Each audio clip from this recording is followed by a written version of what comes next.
My name is Drew McGee, and I am flying a DJI Mini 3 Pro drone to capture some just ambient fun footage of a crowd at a party for the International Emmys. I think it's the semi-judgment round, and the drone allows me to give more of like a crane shot in tighter spots that might be difficult to get in a lot of large equipment. Where is your drone right now? My drone is flying about 5 meters up ahead and above everyone, and it can travel somewhat quietly above a crowd. There's always going to be some noise when props are but it's difficult to capture your drone because it's dark. I see. Could you yeah, we can bring it back. Could you bring it back that sure. I film it a little bit closer? Only if it is convenient for you. For sure. Here it comes. You are so kind. Thank you very much. We'll because I would like to capture the drone, the star of the evening. Yeah. Oh, here it comes, here it comes, here it comes. Please allow me to capture you. Hello, how are you, dear drone? What's your name? You're so wonderful tonight. Little man. Cute. Or it is so cute. Yeah. She's, I don't know. It's cute. Die Drohne, right? Die Drohne. Yeah. In German, that it's would be die. a feminine, yeah. Feminine, yeah. In German, feminine. So, how did you become a drone pilot? A party drone pilot? A party drone pilot. Yeah, a party drone pilot is fairly unique. I started flying drones because I had a passion to do filmmaking, and I would always use my GoPro everywhere I went. And there were just certain angles that I couldn't get. Obviously, I couldn't get anything if I was flying, or I couldn't get a bird's eye view of what I wanted to see. So if you go hiking and you want to see yourself on a mountain, a GoPro doesn't really cut it. But the drone allows me to fly above myself or behind myself and sort of track. Let's fly above yourself for a short moment, please, right. if it is okay. For sure. If it is no risk for you. No risk. Safety no first, risk. please. No risk. Okay, above. And then you can just God, have the hair blow around. It's above you. Yeah, and you can see on the screen that it's looking straight down at us. Could you film me that I may see myself Sure. on the screen? I mean, like, that would be amazing. I've never had this experience before. All right, so there you are. Let me back up It's just windy. a little It's bit. windy. Oh my God. It's pushing down quite a bit of air. Oh, that's really fresh. So would be good the temperature that we experienced the previous days. Then I would like to have such a drone upon my head constantly, Exactly. whole day. If the battery lasted forever, it would be perfect. Yeah, it would be wonderful. So there we are, and I will maneuver it just a little bit as it orbits us.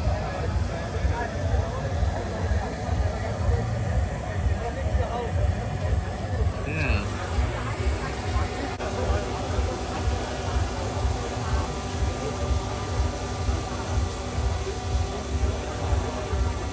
How are you landing it? How does it work, the when landing? I land it in my hand, it's got a sensor on the bottom that allows it to know where a bottom surface is. So if it lands on the ground, it slows itself down and lands gently. It also has front sensors for obstacle avoidance, so it doesn't run into something. And on the back are rear sensors, so that it won't fly back into something.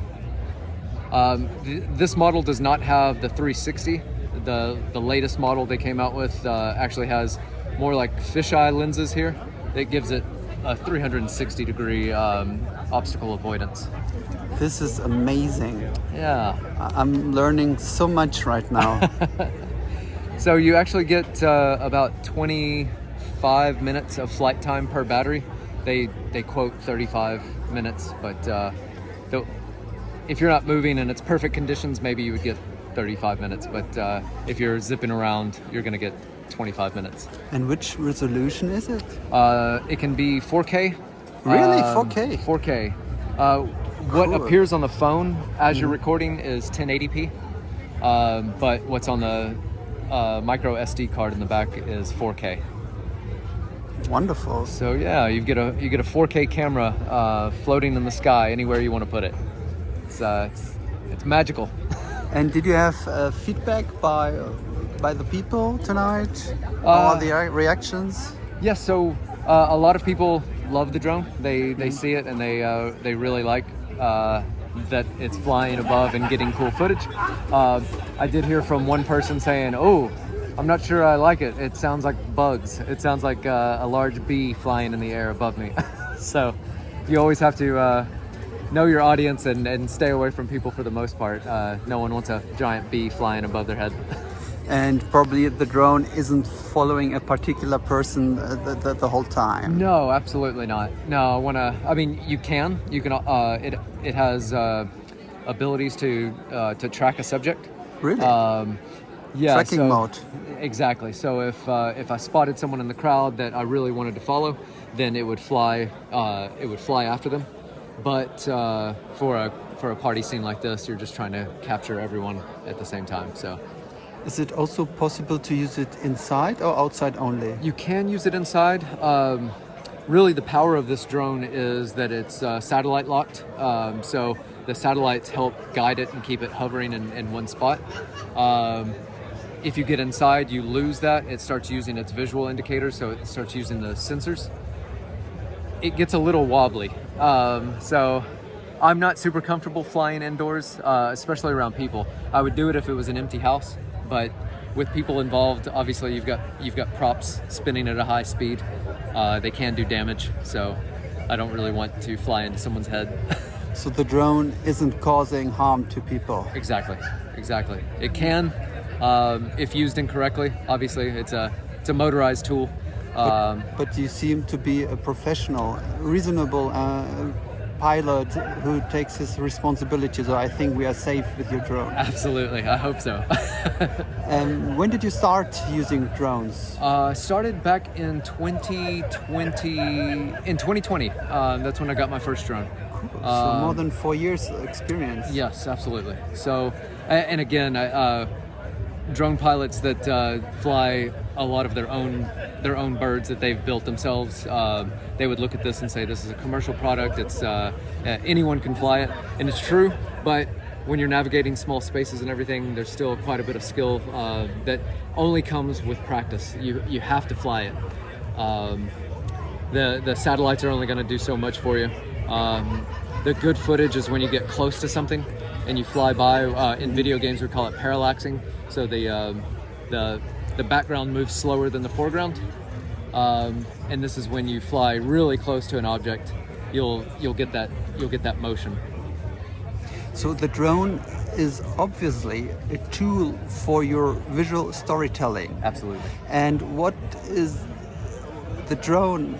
What can the drone do? What me as like someone going around with my mobile phone is not able to do? So what's the advantage of the drone that I'm not capable of? Yeah, I think the biggest advantage is getting the establishing shots that we're so familiar with in films. We're familiar with it in comic books.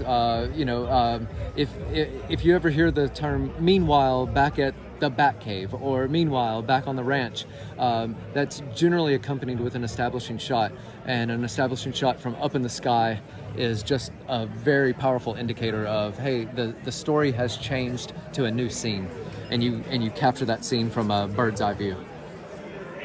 So I think that's the real advantage. Obviously, you can fly through branches and trees or narrow chutes where maybe you can't get to physically with your own camera. But yeah, then you start really working into the skill of the pilot trying to get into those spots. Otherwise, you have to climb up a ladder or something and go through with your phone. And one last question. What's like the special purpose for you for this case, for tonight? I mean, you use it as a tool to tell your story visually, Sure. but like, but I think you don't use the drone just that someone can say, "Oh, we also had a drone perspective." I think it's a tool to reach a goal, to follow a certain narrative, but like this special narrative, what do you have in mind? Like, what is your visual concept, and why is it so important for tonight, for this crowd, to have this party drone? Yeah, so that's a really good question. I do find myself as a contributor to an overall narrative, right, of who is editing the final footage and putting it all together. So I am providing a lot of those establishing shots and the bird's eye view. I know that it is a piece of the story being told, not the full story.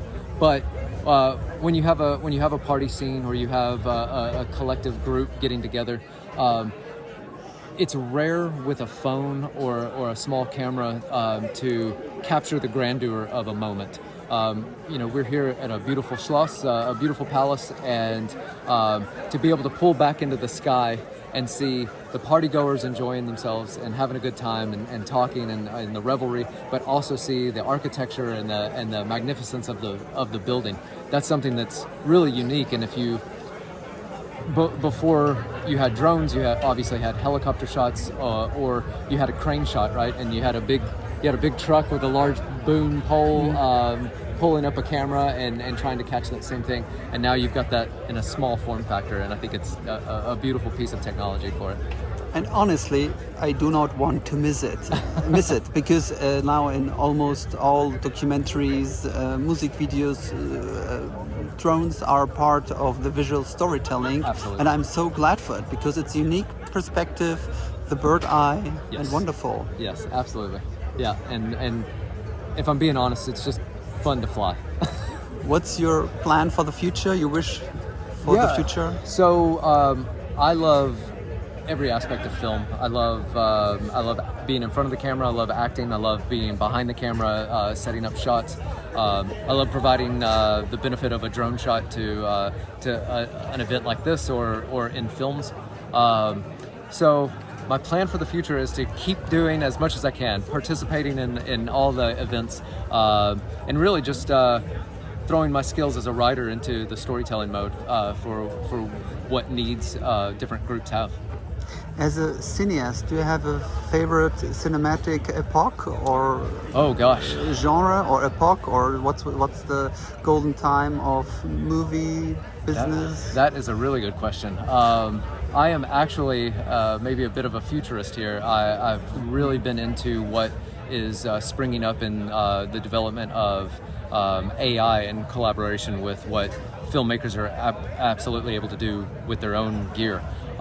So I think the future is a bold place. I'm really looking forward to it. I want to see what young creators and established creators can collaborate with the power of artificial intelligence and see what crazy fantasy worlds we create in the future. I'm really excited about it. I like your thoughts so much. The best is ahead of us. Yes, absolutely.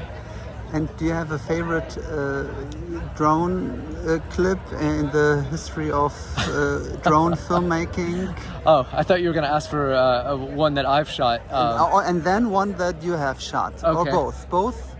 So Or maybe the one that you have shot is the best in the history of drone filmmaking. it certainly is not, but one that is very near and dear to my heart is the first time that I crashed a drone.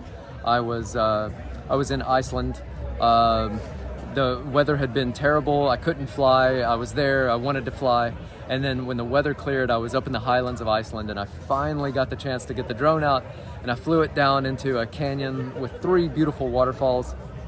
I made a slight turn, got a incredible pullback shot, and then my drone did not have sensors in the back, and it hit a rock wall, and fell 300 meters down into the and the camera kept recording, so I just got a spinning, dying drone all the way down to the bottom.